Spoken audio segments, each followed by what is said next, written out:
ভাবলাম একা হয়ে গেলেই শান্তি।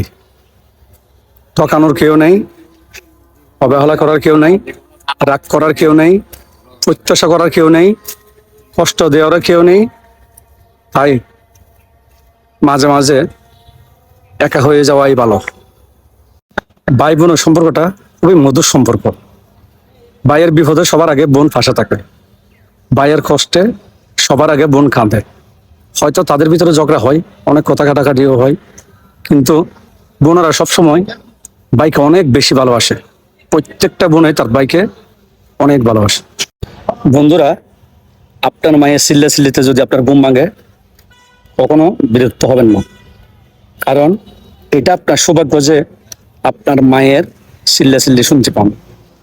এমন অনেকেই আছে যারা হাজার চেষ্টা করেও মায়ের কণ্ঠস্বর শোনার সুযোগ তাদের নাই। বন্ধুরা, আমার দৃষ্টিতে সুন্দর বলতে কিছুই হয় না। যে যাকে যতটুকু ভালোবাসে তার কাছে সে তত বেশি সুন্দর।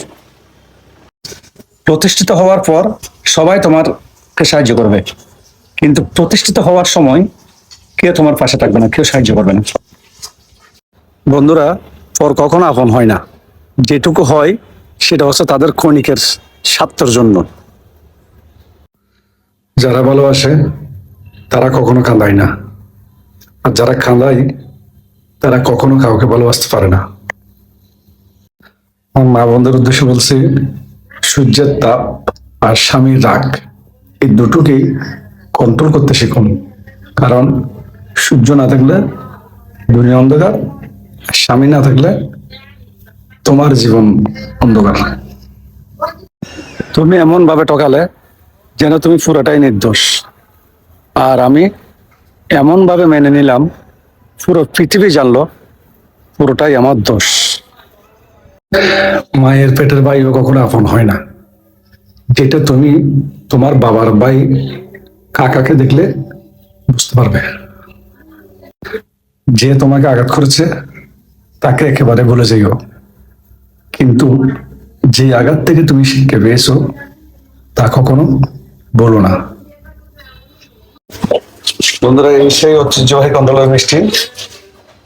আমি 2011-12 সালে এই কন্দলাই মিষ্টি হওয়ার জন্য আসতাম এখানে। পরশুরাম থানাধীন বক্সমানের খন্ডলাই বাজার, খন্ডল হাই।